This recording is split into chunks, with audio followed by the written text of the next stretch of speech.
Hello, Oscar. Grandpa here. And guess who? Moosey. Hello. Say hello to Moosey. Say hello to Oscar, Moosey. Hello, Oscar. Hello, Oscar. Yeah, so I think Moosey's okay. You're okay? Yeah, I'm okay. And it's lots of love from Grandpa and Granny and Auntie Anna. Hope Mummy and Daddy and you and your little sister, Annabelle, are all well. Hope you enjoyed your gymnastics this week, Oscar, and also science camp. I think you might have been doing as well. Anyway, hope you're just having fun. Now we're going to carry on with some more of how to train your dragon. Very exciting. It's all about Hiccup, isn't it? And Hiccup didn't get a dragon, if you remember, and Gobber was very, very cross about it, and he was not in a good mood. And as soon as he could get his breath back, he exploded all over the place as, as the boys stood shivering violently in a bedraggled line.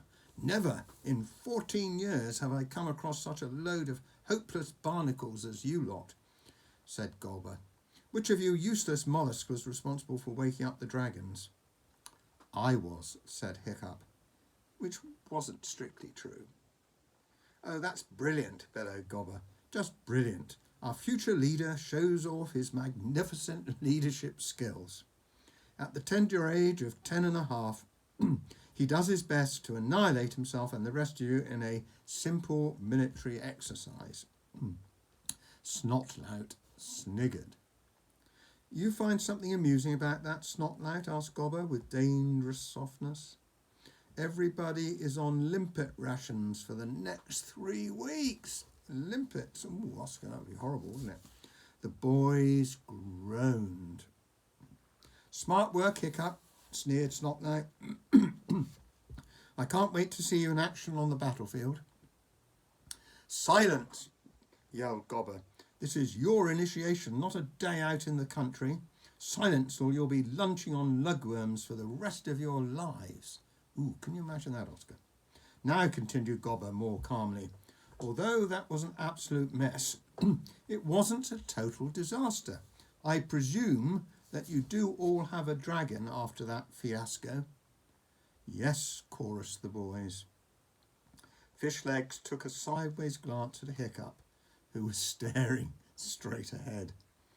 Lucky for you, said Gobber ominously. So you have all passed the first part of the dragon test. There are, however, still 2 parts that you have to complete before you can become full members of the tribe. Your next task will be to train this dragon yourself. This will be a test of the force of your personality. You will assert your will over this wild creature and show it who is master. Your dragon will be expected to obey simple commands such as go and stay, and hunt fish for you in a way that dragons have hunted for the sons of Thor, since anybody can remember. If you're worried about the training process, you should study a book called How to Train Your Dragon by Professor Yobbish, which you will find in the fireplace of the Great Hall. Suddenly Gobber looked very pleased with himself. I stole that book from the Meathead Public Library myself, he said modestly, regarding his very black fingernails. Ooh, that sounds horrible, doesn't it, Oscar? From right under the nose of the hairy, scary librarian. He never noticed a thing. Now that's burglary for you. Warthog put up his hand. What happens if we can't read, sir? No boasting, Warthog, boomed Gobber. Get some idiot to read it for you. Your dragons will begin to go back to sleep because this is still their hibernation time. Some of the dragons had indeed gone very quiet inside the baskets. So take them home, put them in a warm place. They should wake up in the next couple of weeks. You will then have only 4 months to prepare for Initiation Day at the Thor's Day Thursday celebrations and the final part of your test. If on that day you can prove that you have trained your dragon to the satisfaction of myself and other elders of the tribe, you can finally call yourself a hooligan of Berk. I fancy calling yourself, Oscar, a hooligan of Berk. The boys stood very tall and tried to look like proper hooligans. Heroes or exile, yelled Gobber the Belch. Heroes or exile? Yelled 8 boys, fanatically back at him. Exile, thought Hiccup, and Fishlegs sadly.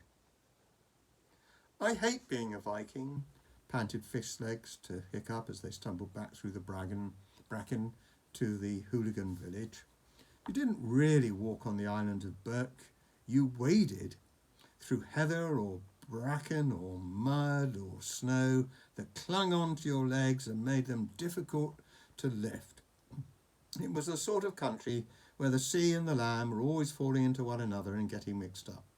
The island was shot through with holes burrowed by the water, a maze of crisscrossing underground streams. You could put your foot on a solid-looking piece of grass and find yourself disappearing up to your thigh in black, sticky mud. Ooh, Oscar, that would be horrible, wouldn't it? You could be making your way through the ferns and suddenly find yourself fording a river, waist high and icy cold. Ooh. The boys were already soaked to the skin with seawater, and now the snow had turned to horizontal driving rain, blowing in their faces with the strength of one of the gale force winds that were always shrieking across the salty wastelands of Berk. A narrow escape from horrible death first thing on Thursday morning, complained Fishlegs, followed by complete rejection by the junior half of the tribe. Nobody's going to talk to me for years after this, except for you, of course, Hiccup. But then you're just a weirdo, like me. Thank you, said Hiccup. And on top of everything, continued Fishlegs bitterly, a 2-mile run carrying a deranged dragon on my back. The basket on Fishlegs' back was plunging wildly from side to side as the dragon inside tried manically to get out, and only a dinner of horrible limpets to look forward to at the end of it. I think that must be Fishlegs, look, carrying the deranged dragon in the backpack on his back. Hiccup agreed that it wasn't a delicious prospect. You can have this dragon back if you like, Hiccup. I warn you, they're filthy heavy when they're wet and cross, said Fishlegs miserably. Gobber is going off like a typhoon when he finds out you haven't got a dragon. But I have got one, said Hiccup. Fishlegs stopped and began to take the basket off his back. I know it is yours, really, he sighed wearily. I think I'll just go straight past the village and keep on running till I reach somewhere civilized. Rome, perhaps. I've always wanted to go to Rome, and I haven't got a hope in Valhalla of passing initiation anyway, so... No, I've got another one in my basket, Hiccup insisted. Ooh, that's exciting, isn't it, Oscar? Fishleg's jaw dropped open in disbelief. I got it when I went back into the tunnel, explained Hiccup. Well, blister my barnacles, said Fishlegs. How in Thor's name did you know it was there? It was so dark you couldn't see the horns in front of you. It was weird, said Hiccup. I sort of sensed it when we were running down the tunnel. I couldn't see anything, but as we were passing, I just knew there was a dragon there, and that it was meant to be my dragon. I was going to ignore it, actually, because we were in a bit of a hurry, but then you said about not having a dragon, and I went back, and there it was, lying on this shelf in the tunnel, just as I'd imagined it would be. Well, jigger my jellyfish, said Fishlegs, and the boys started running again. Hiccup was bruised all over, shaking from shock, and he had a nasty dragon wound in his calf, which was stinging like crazy from the salt water. Ooh, bet that hurt, Oscar. He was freezing cold, and there was an irritating bit of seaweed in one of his sandals. He was also a bit worried because he knew he should not have risked his life trying to get a dragon for Fishlegs.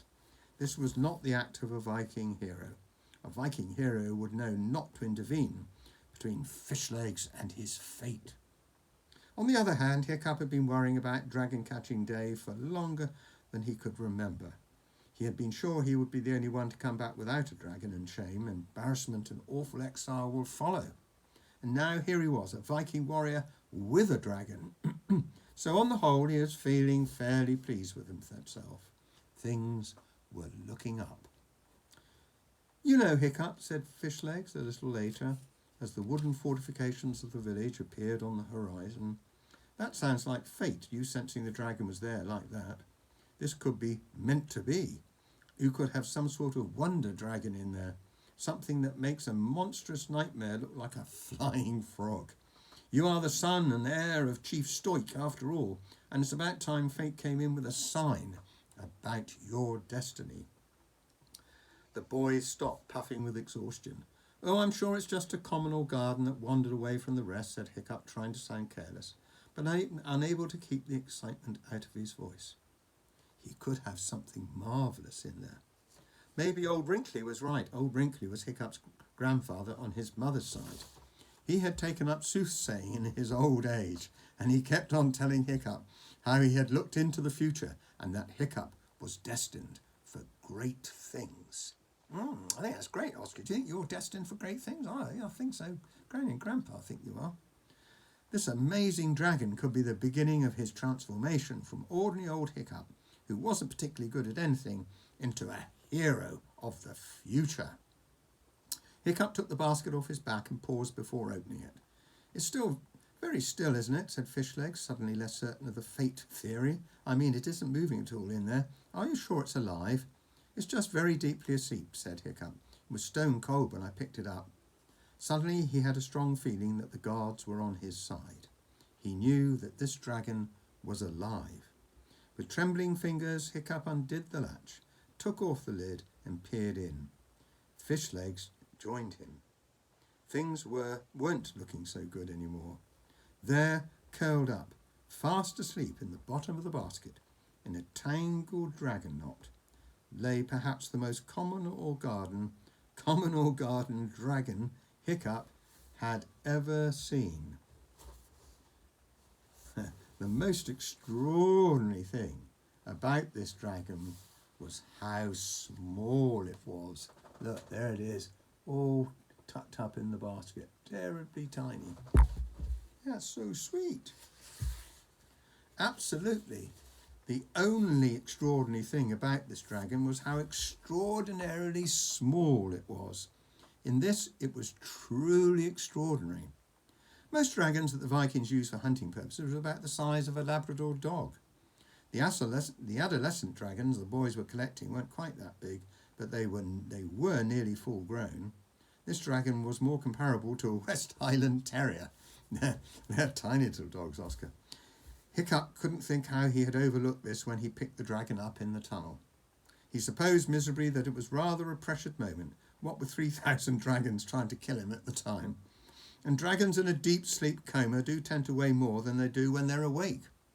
Well, said Hiccup at last, that's a sign if you like. You reach for a deadly nadder, and what do you get? A basic brown. I grab a dragon in the dark, what do I get? A common or garden. The thing is, the gods are telling us we're common or garden folk, Fishlegs. You and I were not meant to be heroes. It doesn't matter about me, said Fishlegs, but you are meant to be a hero. Remember, son of the chief and all that, and you will be one, I know you will. Fishlegs put the basket back on Hiccup's back and they trudged towards the village gates together. At least I sincerely hope you will. I don't want to be following Snotlout into battle. You've got more ideas about military tactics in your little finger than Snotlout has in his whole fat head. While that may have been true, not only was Hiccup not about to be the future star of dragon training, but with this particular dragon, it was even going to be difficult for him to take his familiar place fading into the background. It was so small, the dragon was so small, it was going to make him look ridiculous. It was so small that Snotlout was going to have some very unpleasant things to say about it. We'll just start a little bit of Chapter 4, How to Train Your Dragon. Ha ha ha ha ha! Snotlout was laughing so hard that he hadn't managed to say anything at all. The boys were hanging about the village gates, taking the opportunity to show off the dragons that they'd caught. Hiccup had tried to walk through without being noticed, but Snotlout had stopped him. Oh no, let's see what pathetic creature Hiccup has got, said Snotlout, and took off the lid. Oh, this is brilliant, look at it, said Snotlout when he finally got his breath back from laughing. What is it, Hiccup? An ickle brown bunny rabbit with wings, a flower fairy, a fluffy flying frog? Gather round, everybody, and see the magnificent animal that our future leader has caught himself. Whoa, well there, Oscar, I think that's enough for one day. So have fun, and it's lots of love from me and Granny and Aunt Rihanna, and of course from Moosey. And that's lots of love to you and Mummy and Daddy and your little sister Annabelle as well. Lots of love. Bye.